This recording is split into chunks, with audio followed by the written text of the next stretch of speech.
Happy schedule release day to everyone. What are we looking for when the NFL drops the official schedule for 2024? We got offseason hard knocks, post-draft contenders in the NFL, and a whole lot more in the Peacock and Williamson mailbag. NFL analyst Brian Peacock and former NFL scout Matt Williamson bring you expert NFL analysis every day in less than 30 minutes. Get an inside look at the NFL on the field and in the front office with elite breakdowns to next-level analysis and in-depth information only for the real NFL fans. This is Peacock and Williamson, and it starts now.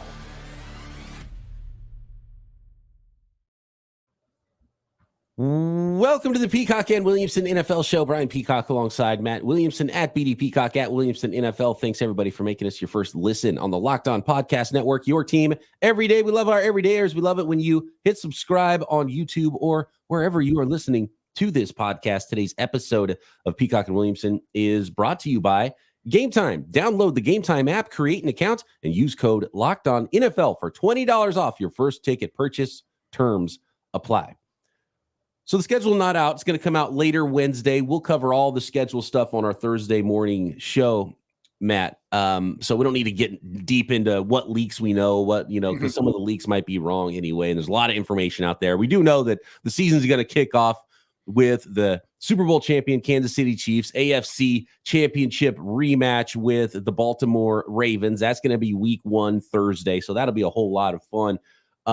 And we do know there's going to be a couple of Christmas games on Netflix. I want to get your thoughts, Matt, really quick on all these different services having games and what you think is good or bad about it for the NFL. Because I know some fans are starting to look at things like, okay, Christmas is on a Wednesday. Do we really need those games to happen? And now it's on a different service that, a lot of people have Netflix, but some people don't. Like, how many services do you have to have now to watch all the NFL games? It's getting pretty crazy, and everyone wants a piece of it, right? So these services are all going to throw down cash to be able to broadcast a couple of games. I don't have strong opinions on that. I do think that there's just so much money to be made. I mean, I don't think you need me or you to tell you this is all about money for the league, and the salary cap goes up every year. There's two things to know how healthy the league is what's the salary cap doing, and what's the value of every individual franchise. And they're all going through the roof like crazy. So the league is very, very healthy. So considering you and I do this for a living and it's my only source of income, I think that's better than a failing league or covering lacrosse or something or bowling or, you know what I mean? Picked a good league. We picked a good league to attach ourselves to have a job that we are covering. That's very important. So, yeah, I like that aspect of it. And look, when it's your job, it's not hard to throw $5 down a month for a streaming service and, tax write-offs in some cases and all those things. So it's not a big deal. But for the average fan, they're like, come on, man. I've already got bills to pay. I can't add another streaming service. Give me a break. Oh, I bet it's nickel and diamond people to no end too. I mean, and I bet people really push back. And I'll be honest, my uncle is, I think he's about 15 years older than me, and used to take me to games at Three River Stadium and was kind of that conduit to what football's all about and Steelers of the 70s and all that. And he's gotten to the point even now, he's like, I liked when there was a Monday night football game. Like, I'm not even going to watch the Thursday nighters and the Sunday. They're not special anymore to me. That generation. You used to not watch all the games anyway. Right. Like, we almost feel like now it's our God-given right to see every single football game that exists. Every snap. When I was growing up, you saw what was on Sunday on TV, and that was it. So I saw 2 games and maybe a Monday nighter. And that was the Monday nighter was super special. If your team was on Monday night, you really went out of your way, But I think it's better now. I mean, it's not like those were the good old days. Right. It's much better now. Yeah. It's much better now. Do you think we might get to the point where I've always thought that the league would be better off if they could somehow incorporate 2 bye weeks per year so that people didn't get shorted and play Sunday and then go on the road Thursday? Might we... But if we had 2 bye, I think we might get Tuesdays and Wednesdays regularly too. That's what I'm saying. Like, put the game on every day, make them all prime time, and give like baseball or hockey. The rest isn't a big deal. Absolutely, right. As long as everybody's rested, do we really care what day of the week it actually shows up on when it's all said and done? Like, I could see that being part of the next CBA. I don't know. I don't have a big problem with the services as long as they do it well. Like, I remember, I think it was Netflix or Amazon Prime. I hated the rewind feature. Like I couldn't read a couple things like that I just didn't like. I wasn't comfortable. You got to figure it with, out. I don't think Netflix has had a game yet, right? Maybe not. Maybe not. I get them the confused. first one for them.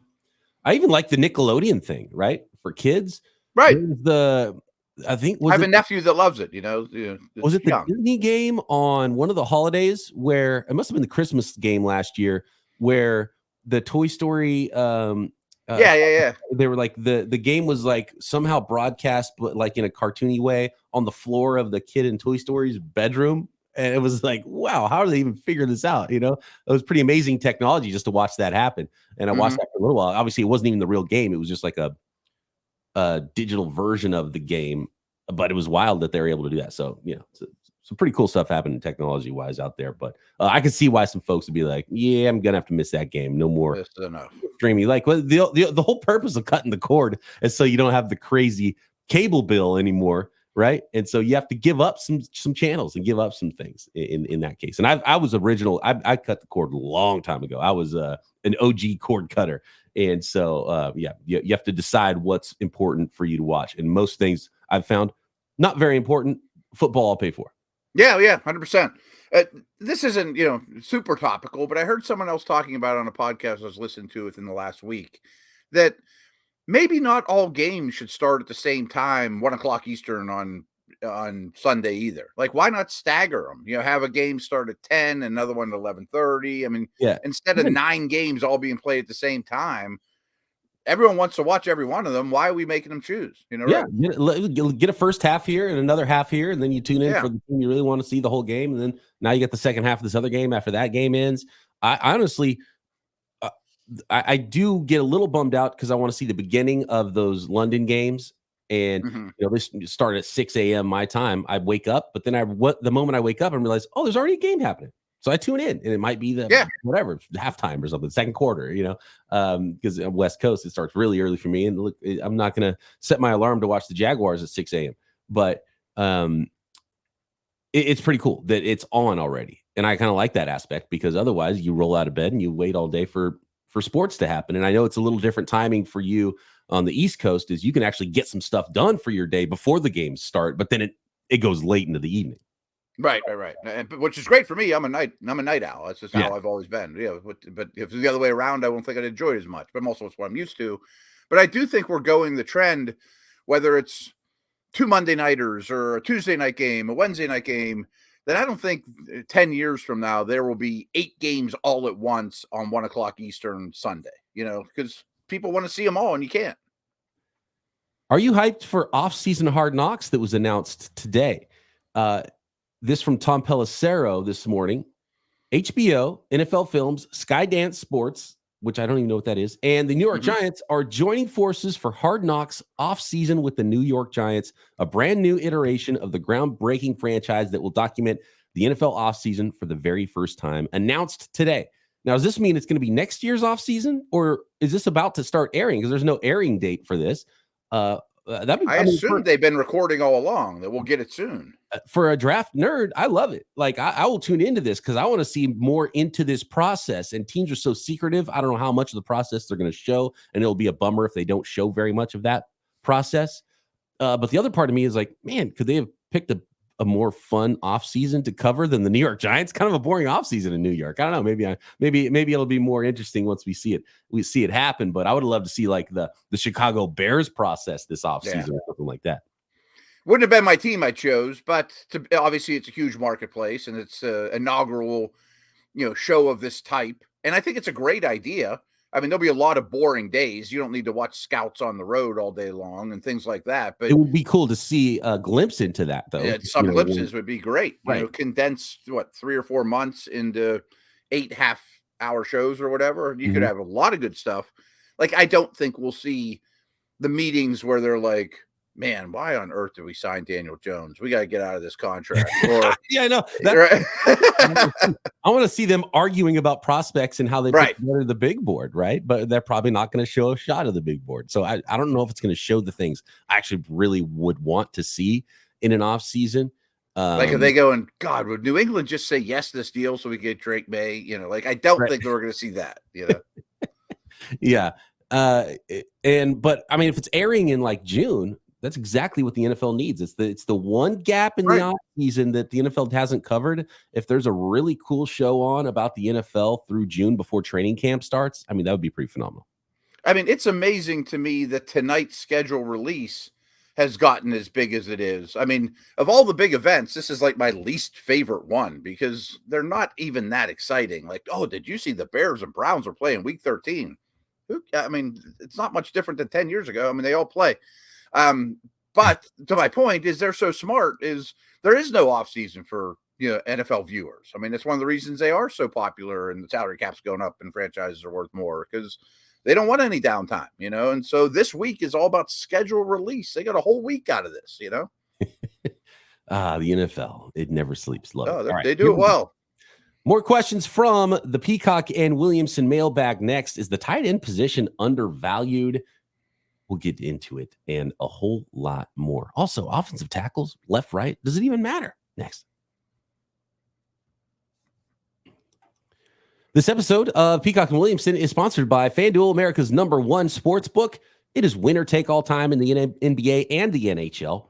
And FanDuel is here to give you a shot at bringing home a big W of your own because right now, new customers get $150 in bonus bets with any winning $5 bet. That's $150. All you got to do is win that first $5 bet. Then you get an extra $150 to bet on spreads, money lines, player props, tons of playoff NBA and NHL action, Major League Baseball all summer long. You don't want to bet on those sports? You can still bet on NFL football. You can bet on who's going to win the next Super Bowl. You can bet on offensive, defensive rookies of the year, and a whole lot more for this NFL season. And probably with the schedule coming out, you might get hyped on what teams and what games you might want to be betting on at FanDuel. And you can find it at FanDuel.com/lockedon. Make every playoff shot count at FanDuel. FanDuel.com/lockedon is where to find it. FanDuel, America's #1 sportsbook.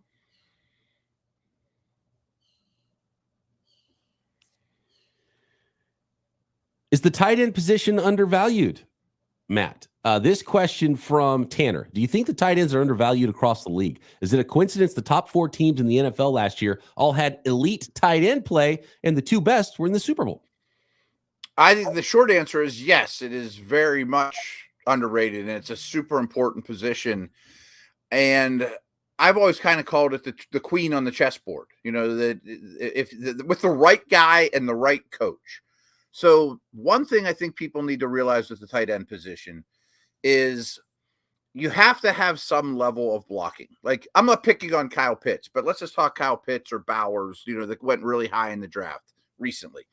If they come to the league and really offer nothing as a blocker or very little or not much more than a good wide receiver blocker, every defense is just going to count him as a wide receiver. They're not, it's not 12 personnel. It's really 11. They're just going to say Kyle Pitts is a wide receiver.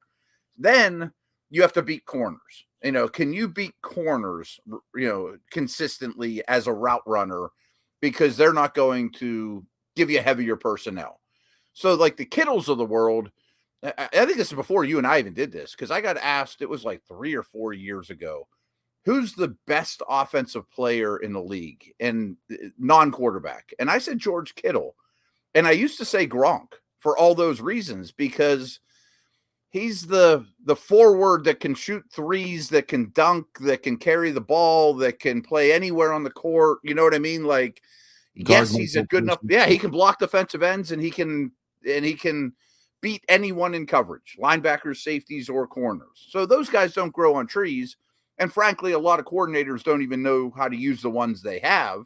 But if Evan Ingram can't block a soul, everyone's just going to count him as a receiver and put a big corner on him. You know what I mean? And then you have to prove to be able to get open against those guys, which is a lot harder than linebackers. And quarterbacks love big targets who can get open quickly and have pure hands to make the catch. And that's why they're so good at, converting first downs, good in the red zone when things get really tight and they become quarterbacks' best friends. And I don't think it's a coincidence at all. And I think they're undervalued and they're not getting paid what they should be versus seeing wide receiver values skyrocket. And you could argue that tight ends are just as valuable because they're as valuable in the passing game and more valuable in the running game because they're especially the guys that can block like George Kittle.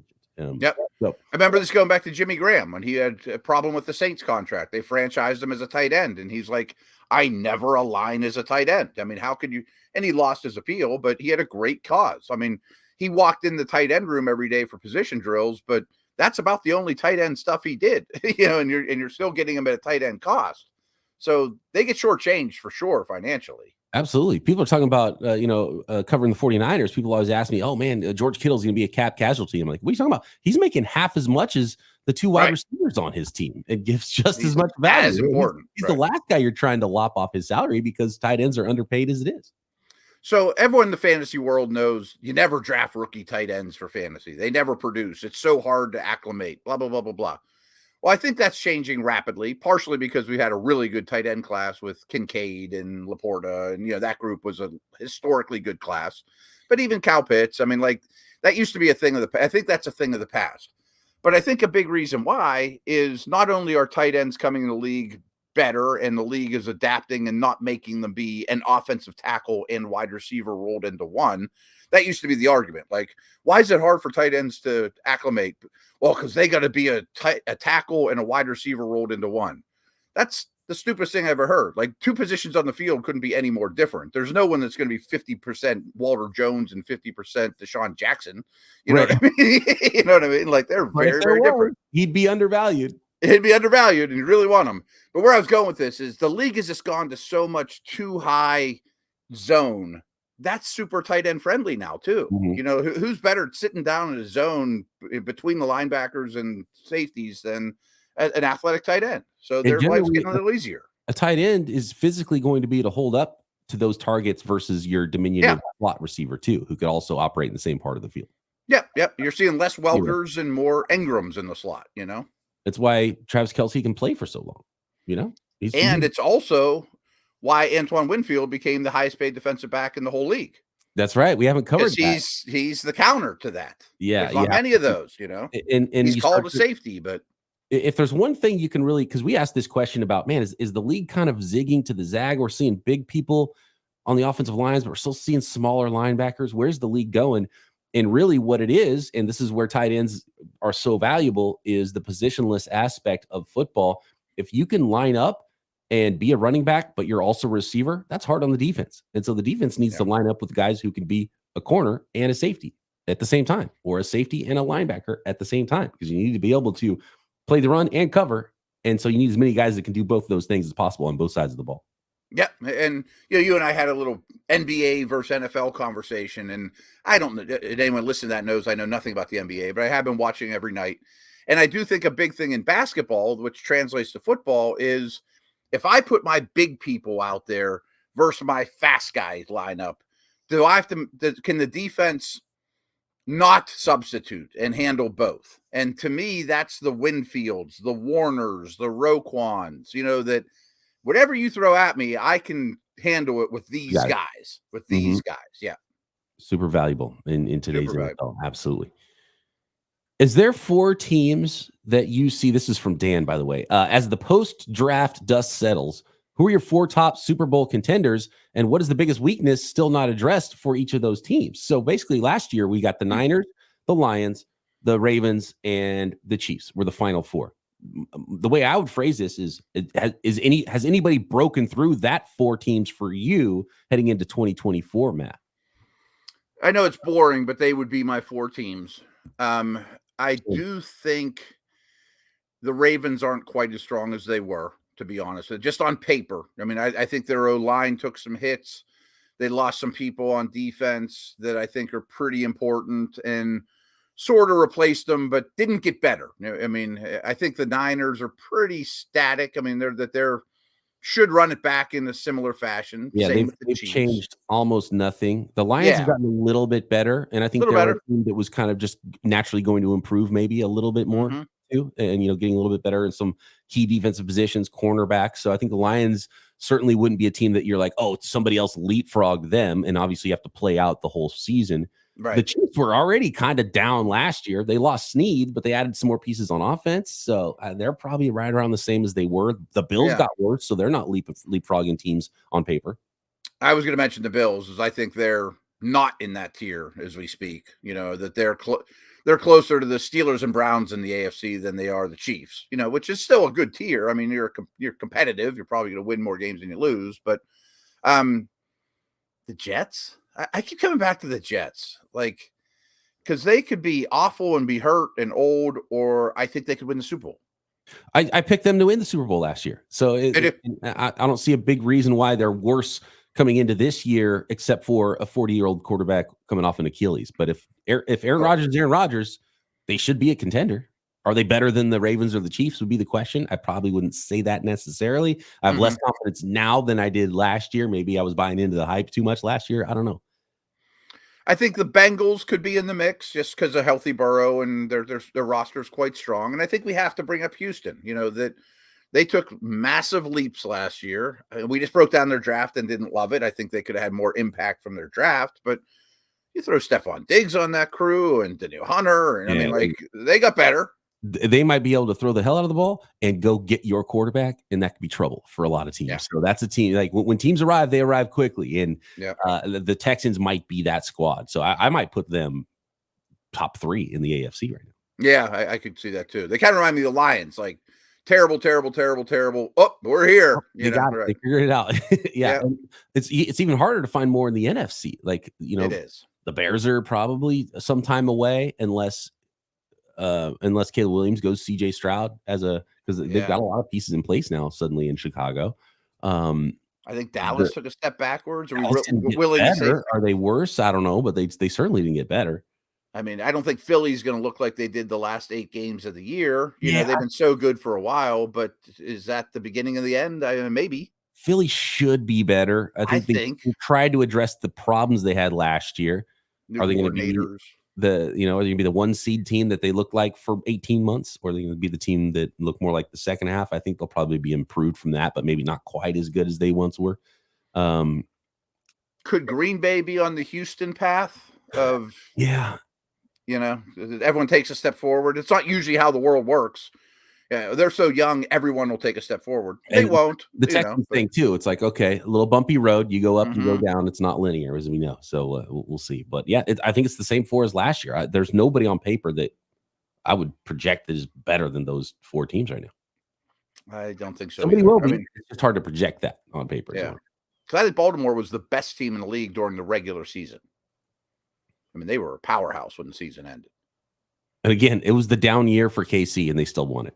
I was like, man, what are we doing here? All right. Next, let's talk.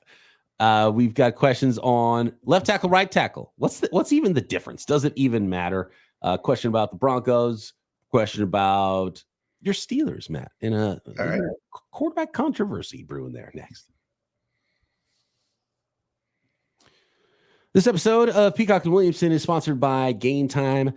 With killer last-minute deals, all-in prices, views from your seat, and their lowest price guarantee, Game Time takes the guesswork out of buying NFL tickets. And I know fans are getting pumped seeing what the schedule is for their favorite team. You want to go buy those tickets, and you buy tickets 6 months in advance, and then you forget about where the tickets even are. With Game Time, it's super easy. They're always right there. You buy the tickets in a couple of taps. You see the view from your seat. You know exactly what it's going to look like when you arrive at the event or at the ball game or whatever tickets you purchased. And they're right there on the Game Time app. You don't have to go fumbling through emails once you do arrive at your event to find where those tickets even are. There's flash deals. There are zone deals. So you choose the section. Game Time chooses the seats to help you get even more of a deal. You can save up to 60% off last-minute deals at Game Time. Buying last-minute tickets for sports, concerts, comedy, theater, you name it. You can even buy tickets up to an hour after the event starts. So take the guesswork out of buying tickets with Game Time. Download the Game Time app, create an account, and use code LOCKEDONNFL for $20 off your first purchase. Terms apply. Again, create an account and redeem code LOCKEDONNFL for $20 off. Download Game Time today. Last minute tickets, lowest price guaranteed.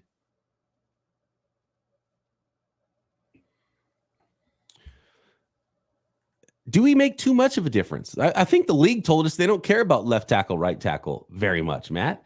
As far as the 2024 NFL draft went, especially the first round, Joey Bag of Donuts asks, why is it so hard for an offensive tackle to switch sides? When a tackle is only left or only right, that puts the team in a tough spot. It does. And I think it's on a case-by-case basis. Some people's muscle memory gets so strong one way or another.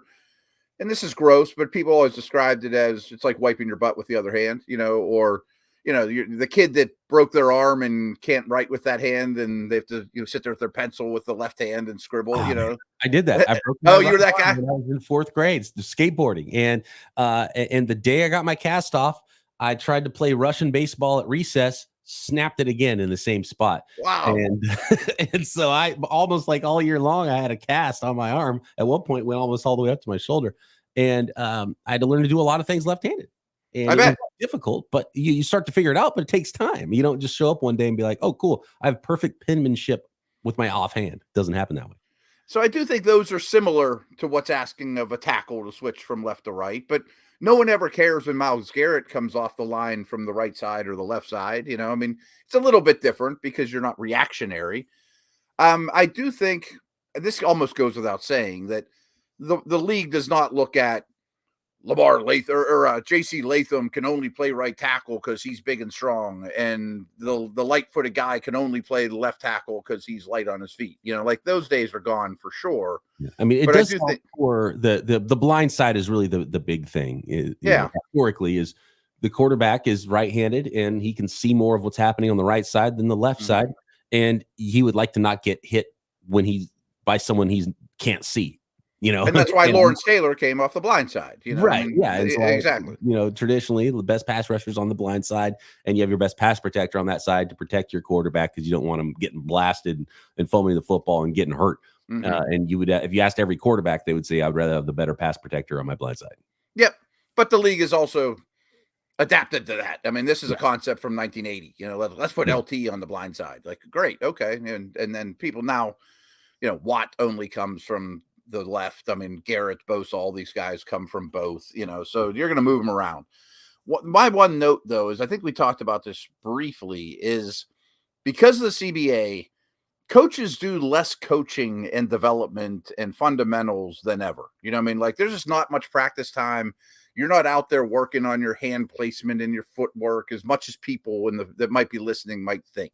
You're thinking about they're playing the Ravens this week, and this is how you're going to game plan things. So you're kind of on your own as a player in terms of fundamentals. And we're really seeing it with quarterbacks where they go to quarterback camps and have individual coaches, but it's more so even with the linemen now too. Like all these first round linemen that are changing positions, I promise you, are with Duke Manyweather or some coach that they're paying out of pocket right now, working entirely on fundamentals of right moving to left. So when camp opens in late July, they've been doing this for 4 months or so, 3 months. They've got all the footwork down and they've had those reps, and then they just got to work it out against other large human beings once camp starts. And you're not hitting guys in OTAs anyway. Exactly. So by the time the day they got drafted and their new team said you're going to switch sides, they do have a pretty nice window here to go. Not with the team, with people they're paying out of pocket to make them better and make that adjustment. Most guys were kind of working on it anyway and showing a lot in the pre-draft process. I'm sure. I mean, a lot of these guys. I think this is, like Graham Barton knew he was moving inside. Like he's not working on his kick slide as a tackle. And he played a little center anyway in college, so it's not like something he's never done before in his life. I think that's probably easier in some ways than going left to right because your footwork and your technique is completely flipped. Yeah. And no one ever complains about left guard to right guard, but I bet guards are out there saying it's not easy for us. Either, right? Maybe a little easier. Yeah. Here's something that we're going to talk about a lot, and it's not just because you cover the Steelers, Matt. Russell Wilson.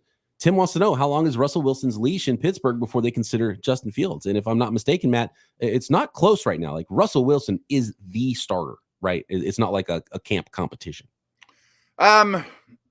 Not officially. The way Coach Tomlin said was he has pole position, which I think is a good way of putting it, because there's no reason for a coach to say right this second, this is our starter, because there's nothing to gain by it. But yes, he is going to get all the starting reps.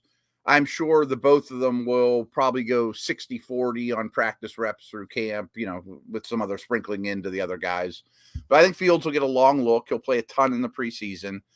I don't know how long the leash should be. I mean, you might have as good a clue as I do, to be honest with you. I mean, I think they'd love to see and evaluate Fields because neither one's under contract next year. Well, I think the leash should be if Fields is better in camp, he's a starter week 1. And then what's and the I think that's possible. Yeah. I mean, I think that's possible, but maybe I'm just being optimistic. You can't go back and forth. So whoever the starter is in week 3 of the preseason, well, you have to allow him to do something. Like how awful would the winner have to be for a couple of weeks to flip is the question. And if that guy is the one that won the competition and he's that bad for the first couple of weeks of the season and you're changing quarterbacks already, then that's a bad sign for the Steelers in that case. So I would say that could happen too. It's impossible, right? Because both guys have played some bad football recently. I mean, everyone's super excited about it around here. Quarterback rooms will be so much better, but I could also write a picture when Thanksgiving, everyone in the stands is cheering for the other guy. You know, things aren't going well on offense, and there's a good chance Pickens is hurt, and like at some point, very early in the season, the most popular guy is whoever is not the starter. Yeah, and there'll be Fields chants all through, Heinz Field. Yeah, I mean, like that could definitely happen. I do think Russ has been very, very durable, but I do think there will be time. I think there'll be a Fields package in week 1 where he comes out there for a series. I mean, but I mean, if Wilson gets hurt, Fields could Wally Pip him, I guess. But I don't know. I'm kind of interested by it all. I mean, I'll talk it to death, but from the outside looking in, it should be close, I think. It should be kind of a competition. But from the vibe I get, I really don't feel like it's that necessarily. No matter what they're saying publicly, I get the vibe that it's Russell Wilson's pretty much the straight up starter. Me too. The way they're looking at it. Yeah. All right. Thanks, everybody, for your questions. Such good ones. Apologies for the ones we did not get to, but keep them coming. Every Wednesday here on Peacock and Williamson, you can drop a question in the YouTube comments or at BD Peacock at Williamson NFL. And Matt and I will be back tomorrow. The schedule will be released. Who's your favorite team playing and when? We'll get into all of the highlights from the NFL schedule tomorrow right here, Peacock and Williamson.